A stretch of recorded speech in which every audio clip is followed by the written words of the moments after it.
Hi everyone, it's day 32 and today we are looking at Exodus 7, 8 and 9. And we can see God has begun his amazing process of delivering Israelites from slavery. The Israelites had lived as slaves in Egypt for about 400 years. And these chapters open up with God sending Moses and Aaron to confront Pharaoh. God tells Moses that he will be like a representative of God to Pharaoh, and Aaron will be the one who speaks for him. God also tells Moses ahead of time Pharaoh's heart will be hard. So Moses and Aaron deliver God's message, but over and over again Pharaoh hardens his heart.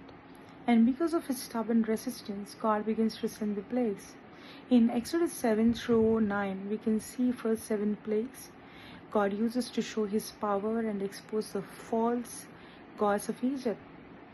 And these chapters are not just about plagues, but they teach us about obedience, faith, danger of hard heart, and God's incredible patience. And like many other Asian cultures, Egyptians also worship wide variety of nature God. They believe that God controls nature and the world around them. They had God of sun, God for river, God for childbirth, God for crops, and many more. So when Moses approached Pharaoh demanding that he let go of Israel, he refused. He did not believe the power of God, and so God sent 10 plagues on the Egypts, which were not just random plagues, but each one showed that God is more powerful than the Egyptian gods. He is alone the true God. And the plague also taught Israelites to trust God again. And the first one, we can see that the staff has become serpent, where Aaron throws down his staff and becomes a serpent, and Egyptian magician copy the same. But the Aaron serpent swallows theirs. You can see that God is more powerful than any other power in the world or human. And the first plague that we can see that water turns to blood, and it was the Nile was considered as the heart of Egyptian life, the food, water, and the economy. And Egyptians believed that it was the lifeblood of the land. And when God tells Moses to stretch out his staff over the Nile, the water becomes blood, and the fish die, and the rivers stink. So it was a judgment against God connected to the Nile River. Even the Egyptians magician copied the same, but they could not reverse it. And even Pharaoh's heart becomes even harder. And we can see the plague too. It's about the frogs.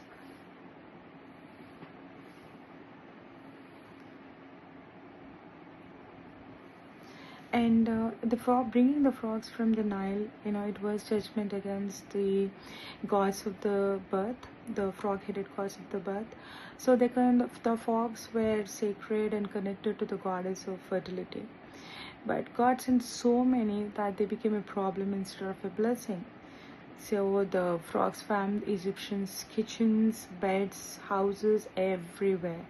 And even Egyptians could copy the same thing. But here we can see that Pharaoh begs begs to Moses to pray and promise to let go of the people. But once he got got rid of the frogs, he breaks his promise. And sometimes we see that people just turn to God, to escape the trouble, but not really. They like God, or they want to trust God. We can see that many times as well. And third plague, we can see that it's about gnats or the lice. So it was judgment against the god of the desert, and Aaron strikes the dust, and it becomes, gnats covering the people and the animals. And the physicians try to copy it, but they fail, and they admit that it's a finger of God. But still, Pharaoh refuses to listen. And the fourth plague, we can see that it's the flies. The fly was judgment against the fly god. And the swarms of flies fill all the Egyptians' homes except for Goshen, where Israelites lived. That's the place where Israelites lived. So God, here in this plague, we can see God has clearly distinguished Israelites and the Egyptians. So Where Israelites lived, there were no swarms, they were not bothered, and God protected Israelites here. And Pharaoh pretends to agree again, but then after the flies disappear, he refused to let go of the people. So we can see the plague fire, and it's the death of the lively stock. It was a punishment against the goddess and the gods of cattle. The gods that are pictured as cattle, there were many which are represented as wealth. So the animals died, but Israel's animals did not.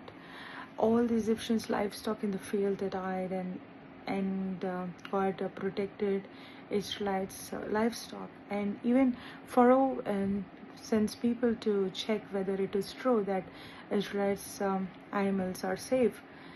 Even after seeing that, he still refuses to let go of Israelites.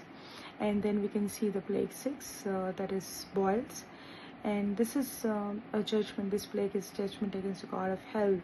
And the ash was thrown into air. It becomes painful sores in the Egyptians and the animals. And the magicians of Egypt, they could not stand before Moses because they were also covered in boils, and they were helpless. So here we can see that they it was against the god of medicine and healing. They could not save them. And before sending another plague, God was so gracious, and he was so merciful. Before sending the last 3 plagues, God sends a message to the Pharaoh saying that there would be more severe plagues than before. And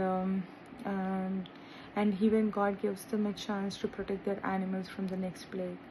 But some people listen and believe, and others totally ignore it.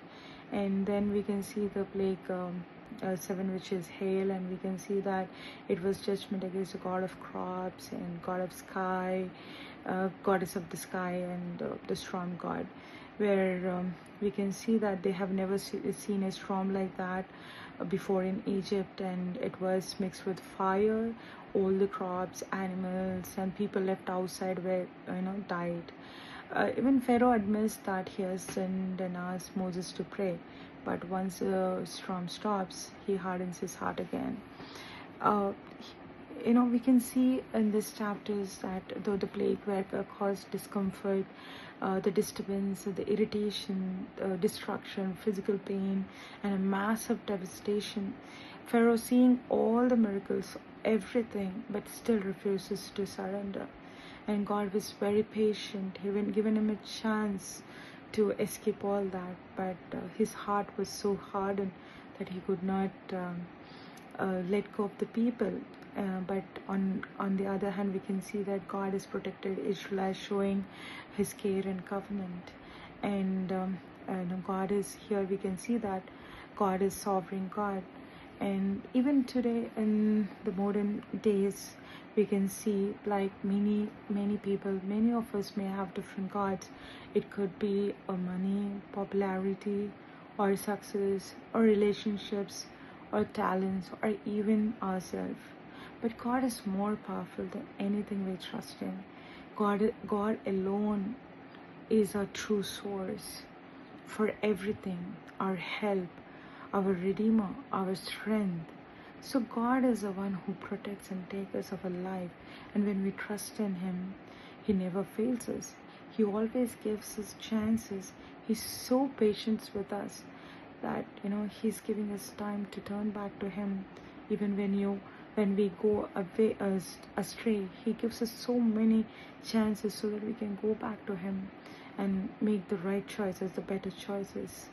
And we can see that even in the previous chapters, we have seen that obedience brings blessings, but disobedience, we face the consequences.